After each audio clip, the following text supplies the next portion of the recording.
suasana pilihan raya yang sedang berlangsung di negeri Sarawak.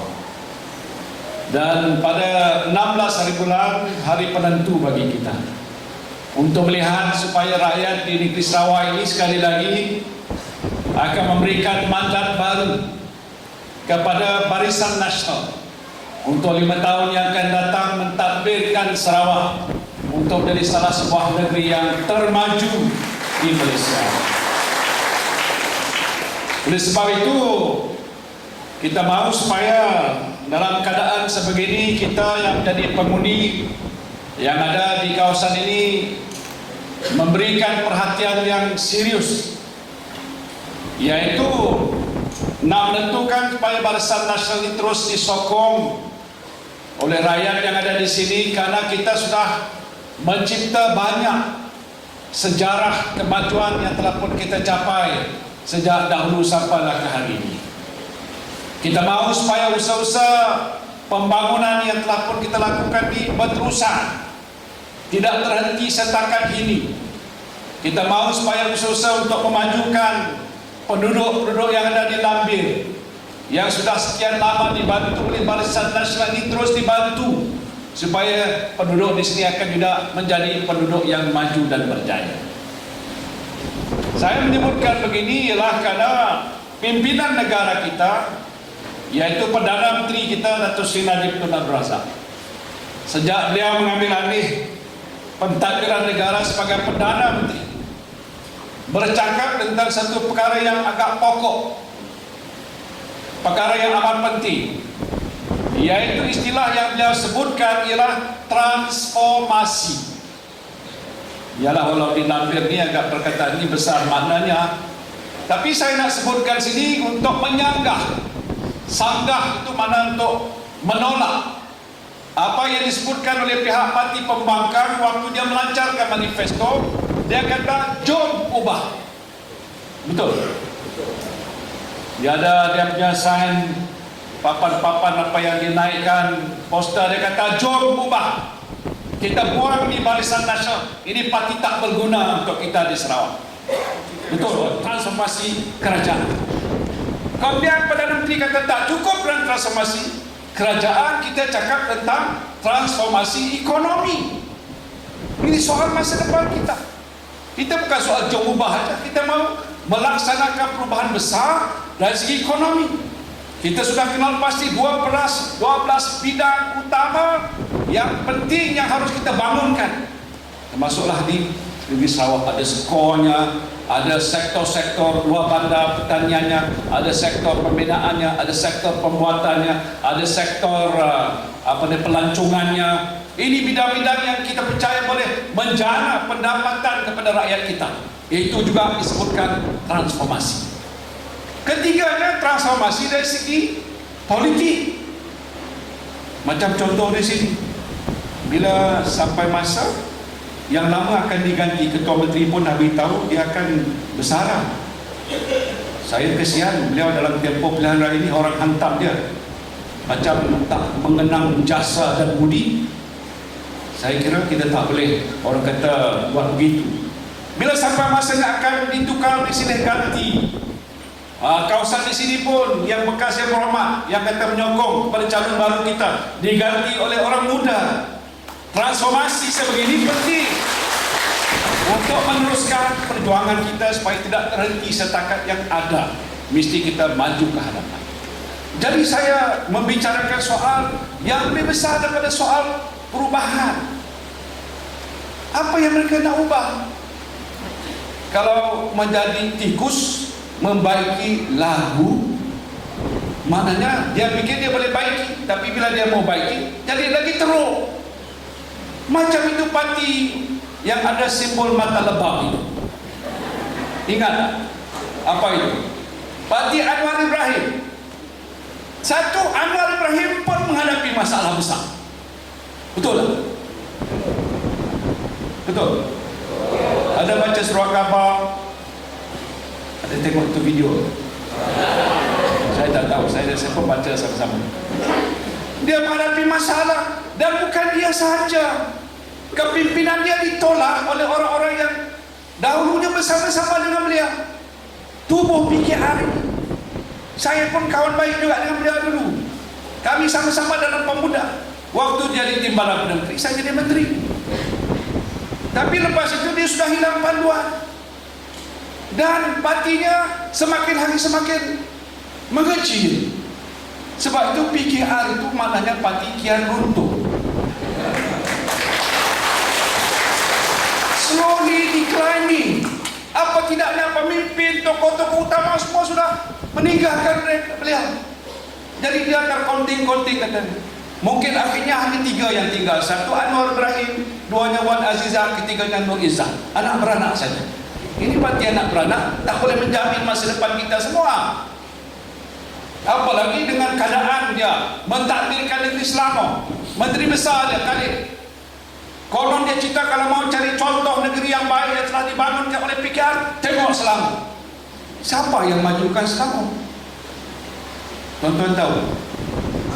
Barisan Nasional dulu. Sudah puluhan tahun kita majukan.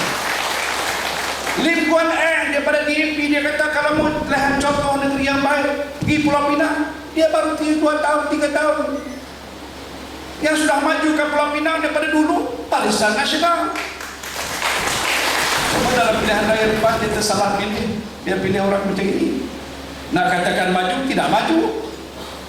Kadang dalam tempoh yang kita lihat hari ini tidak dapat kita dengar apa yang mereka telah laksanakan. Dalam pakatan pun ada disebutkan janji-janji pilihan raya tahun 2008 dulu sampai hari ini pun tak ada dilaksanakan. Saya membaca beberapa perkara yang telah mereka janjikan. Nak bagi itu, bagi ini. Saya tanya dengan orang Selangor. Di negeri Selangor, apakah pihak kerajaan Selangor di bawah pakatan sudah laksanakan? Jawabnya tidak ada yang mereka laksanakan. Nah, di sini bila dia datang ke Sarawak, dia janji macam-macam, bulan, matahari, bintang, semua mau bagi pada kita. Boleh percaya? Satu yang dia janjikan, saya sebutkan pagi tadi, dia kata mau bagi kalau anak-anak kita masuk sekolah, bagi RM200 satu orang. Kalau saya jadi ibu bapa dengar, bagus juga tu. RM200. Saya jadi Menteri Pelajaran yang jaga 5.6 juta pelajar di seluruh negara.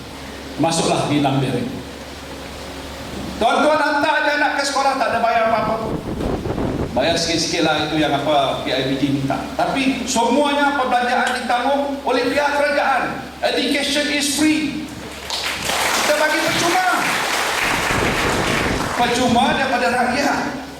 Tapi kerajaan tak percuma. Gaji guru saya bayar. 1 tahun berapa bilion saya bayar gaji guru. Kemudian alamnya, buku, pelajar, kuamnya kita bagi untuk scholarship untuk anak-anak orang miskin. Dan untuk makanan tambahan yang kita sediakan berjuta-juta tiap-tiap tahun, dia sebut RM200. Kalau kira per kapita itu mungkin RM4-5 satu tahun kita biayai untuk anak-anak kita di sekolah rendah. Saya cakap bukan pasal saya Menteri Pelajaran, memang kenyataannya begitu. Jadi kalau kita tersalah langkah nanti bila disebutkan begitu, oh ini parti yang baru bertanding di sini menawarkan satu yang agak jauh lebih baik, sebenarnya tidak baik berbanding dengan apa yang telah pun kita lakukan selama ini. Ini juga Snap pun bertanding. Dia kata Snap ini pro BN. Tapi dalam pilihan raya yang betul-betul BN, inilah calon kita. Tak ada orang lain lagi. Yang pakai simbol Barisan Nasional tak ada parti lagi. Nanti yang diwakili oleh Barisan Nasional oleh saudara Ripin yang kita lihat tadi. Jadi tuan-tuan dan puan, saya mohon supaya kita semua faham bahawa kita berhadapan dengan cabaran yang besar. Saya tahu bukanlah satu perkara yang mudah, pasal pilihan raya ini menentukan masa depan kita. Tapi penting bagi kita untuk terus bekerja bersama-sama dengan kerajaan Barisan Nasional. Karena nak meneruskan apa yang disebutkan program transformasi besar tadi tak mungkin boleh kita lakukan dalam tempoh setahun dua. Kita perlu ada gandingan antara rakyat dengan pimpinan dan kerajaan dan Barisan Nasional. Barulah kita akan lihat perubahan yang lebih besar yang akan berlaku di negara kita. Perdana Menteri sebutkan tahun 2020 akan tiba. Dalam tempoh 10 tahun lagi nak jadi sebuah negara maju, rakyatnya mesti berpendapatan tinggi. Maka kalau begitu kita mesti mau melihat kerjasama ini terjalin antara pihak Parti Barisan Nasional, rakyat jelata dan insyaAllah yang kerajaan yang dipilih oleh rakyat dalam pilihan raya ini. Tadi yang Muhammad Haji Pak Lai telah sebutkan beberapa perkara. Padang sekolah naik taraf ni bolehlah naik taraf. Cuma dia tak sebutkan berapa belanja. Pandai tak? Dia tak sebut how much it cost. Tolong naik menjadi 1 juta, menjadi 100,000. Tapi pasal dia padang sekolah, saya lihat di belakang pun mungkin boleh kita naik taraf. Jalan-jalan kampung saya tidak tahu. Datuk Kamal boleh tengok. The list could be very long. So kita tengok mana yang utama. Dalam senarai di sini pun ada juga jalan kampung yang telah pun kita sediakan peruntukan, yang ini kita akan laksanakan.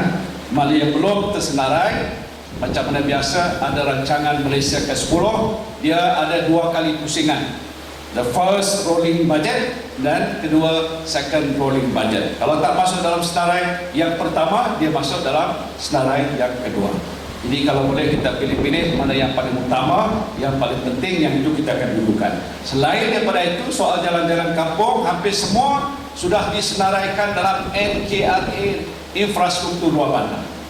So yang kita nak lihat bila nak dilaksanakan. Dan kalau Datuk Syafiee Afdal, Menteri Luar Bandar di sini, dia akan beritahu bila jalan-jalan kampung yang ada di kawasan kita ini nak dilaksanakan untuk dinaik taraf.